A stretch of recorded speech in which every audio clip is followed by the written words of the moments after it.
अगर आप इस चैनल पर नए हैं और आपको नहीं पता ये dragon potential versus L chapter 4 must watch सब क्या बकवास है, तो मैं आपको बता देती हूँ कि इस चैनल पर मैं अपनी क्रिएशन यानी अपनी खुद की बनाई हुई एक इंडियन मांगा के चैप्टर्स दिखाती हूँ, जिसका इंट्रोडक्शन वीडियो भी मैंने बनाया है, आप उसे जाकर देख सकते हो। प्लीज इस छोटे से चैनल को इग्नोर ना करें और अपने सपोर्ट से मेरे एफर्ट को अप्रिशिएट करें। अगर आपको चैप्टर पसंद आता है या फिर कॉमिक की स्टोरी लाइन जरा भी पसंद आती है तो प्लीज वीडियो को लाइक करें, क्योंकि अभी आपका सपोर्ट ही मेरे लिए सबसे बड़ी मोटिवेशन है। आगे के चैप्टर्स और भी ज्यादा मजेदार होने वाले हैं, तो प्लीज सब्सक्राइब तो जरूर करें, जिससे मेरे वीडियो अपलोड करते ही आपको नोटिफिकेशन मिल जाए। और प्लीज इसको अपने दूसरे ओताकू फ्रेंड्स के साथ शेयर भी करें। और अरे बस ज्यादा लालच नहीं करना चाहिए। वीडियो शुरू किया जाए तो बिना टाइम वेस्ट किए हो जाए शुरू। ड्रैगन पोटेंशियल वर्सेस एल के पिछले चैप्टर में आपने देखा कि कैसे हाईजैकर्स को ठिकाने लगाने के बाद स्टीव की फ्लाइट ब्रिटिश कोलंबिया सही सलामत पहुंच जाती है। फिर ऋषि सर जब स्टीव को बताते हैं कि टूर्नामेंट अगले हफ्ते है और तब तक स्टीव को उनके एक दोस्त के पास ट्रेनिंग करनी है, तो स्टीव उनके दोस्त के पास उनके कोचिंग सेंटर चला जाता है। अब देखिए आगे।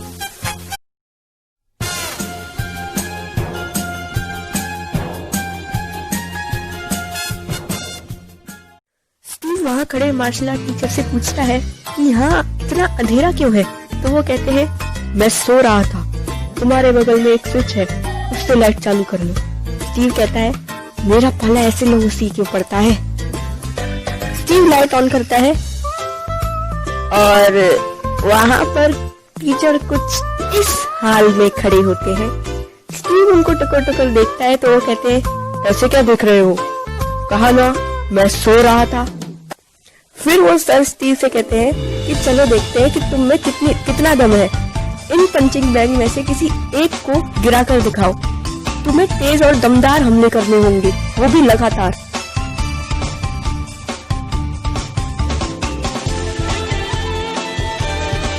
और स्टीव के सिर्फ एक ही पंच से पंचिंग बैग का ये हाल हो जाता है।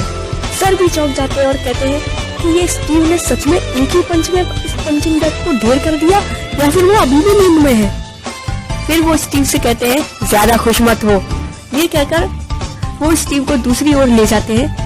वहाँ ईंटें रखी होती है और सर स्टीव से कहते हैं कि कराटे चॉप से इन ईंटों को तोड़कर दिखाओ। फिर वो स्टीव से कहते हैं कि अगर एक दो ईंटें कम करवानी हो तो बता देना, पर स्टीव ईंटें कम नहीं करवाता। स्टीव अपनी एक उंगली निकालता है और स्टीव अपनी एक उंगली से ही ईंटों को तोड़ देता है। सर भी चौंक जाते हैं।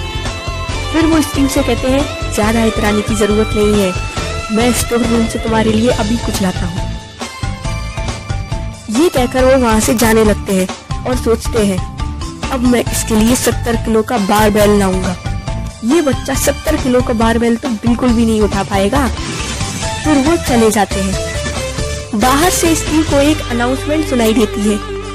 स्टीव खिड़की खोलता है, वहाँ एक कार अनाउंसमेंट कर रही होती है कि सावधान रहे, जू से एक गुस्साया हुआ हाथी भाग गया है, वो कहीं पर भी हो सकता है।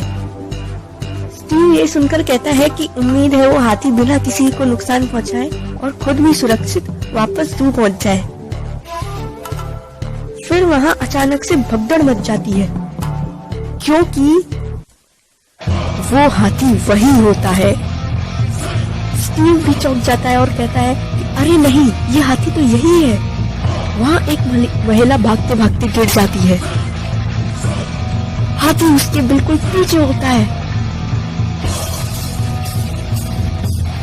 हाथी उसको कुचलने ही वाला होता है।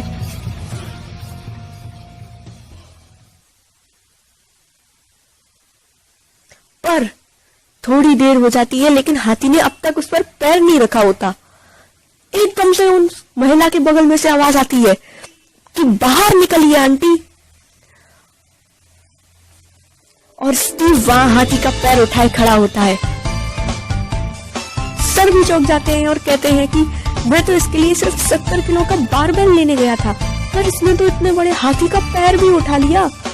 फिर वहां सू वालों की टीम आ जाती है और हाथी को स्लीपिंग डार्ट लगाकर बेहोश कर दिया जाता है और वो हाथी को वापस ले जाते हैं। वो महिला स्टीव का शुक्रिया अदा करती है। फिर स्टीव वापस से सर के कोचिंग सेंटर पर जाता है और आगे की ट्रेनिंग के बारे में पूछता है। सर कहते हैं उनको उनकी तबीयत कुछ ठीक नहीं लग रही है। वो स्टीव को वापस जाने के लिए कहते हैं।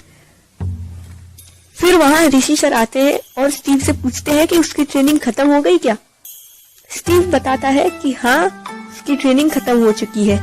फिर ऋषि सर स्टीव को खाना खाने के लिए रेस्टोरेंट ले जाते हैं। तो जब तक स्टीव अपनी 1 हफ्ते की ट्रेनिंग खत्म करता है, तब तक चलिए जानते हैं आखिर स्टीव के पास इतनी शक्ति आई कहां से। स्टीव को ये शक्ति उस ड्रैगन ने दी थी जो स्टीव को उस रात दिखा था जब स्टीव 10 साल का था। असल में वो ड्रैगन एक परग्रही यानी एक एलियन था और उसने स्टीव को ड्रैगन पोटेंशियल दी थी। ड्रैगन पोटेंशियल एक ऐसी शक्ति होती है जो उन परग्रही ड्रैगन्स द्वारा, उन एलियन ड्रैगन्स द्वारा ऐसे शख्स को दी जाती है जिसके हाथ पर जन्म से ही कुछ इस तरह का निशान होता है जैसा निशान स्टीव के हाथ पर है। ये पैदाइशी निशान ऊपर वाले द्वारा चुने गए उस शख्स को मिलता है जिसे आगे चलकर बुराई मिटानी है और लोगों की मदद करनी है। स्टीव भी ऊपर वाले द्वारा चुना गया इंसान है। ड्रैगन्स चुने गए शख्स को ड्रैगन पोटेंशियल तब देते हैं जब उसका शरीर उसे रखने लायक हो जाता है। स्टीव का शरीर 10 साल की उम्र में ड्रैगन पोटेंशियल के काबिल हो गया था। ड्रैगन्स का काम उस निशान वाले चुने गए शख्स को ड्रैगन पोटेंशियल देने तक सीमित है। ड्रैगन्स को इस बात की कोई परवाह नहीं करनी होती कि वो शख्स ड्रैगन पोटेंशियल का इस्तेमाल किस तरह करेगा, क्योंकि उस शख्स को जब ऊपर वाले की मर्जी से निशान मिला है तो वो कौन होते हैं उसकी मर्जी के खिलाफ जाने वाले। पर जैसा कि हमने बताया कि वो निशान उस शख्स के पास जन्म से ही होना चाहिए, तभी उसे ड्रैगन पोटेंशियल मिलती है। लेकिन 11 साल पहले कुछ अलग घटना घटी। वो घटना ना ही ब्रिटिश कोलंबिया कनाडा में घटी, ना ही कनाडा नॉर्थ अमेरिका में, ना ही हमारे ग्रह पृथ्वी पर, ना ही हमारे सोलर सिस्टम में, और ना ही गैलेक्सी के इस भाग में जिसमें हमारा सोलर सिस्टम स्थित है। वो घटना घटी थी गैलेक्सी के किसी दूसरे भाग में, किसी दूसरे सोलर सिस्टम के एक O24 नामक प्लैनेट पर।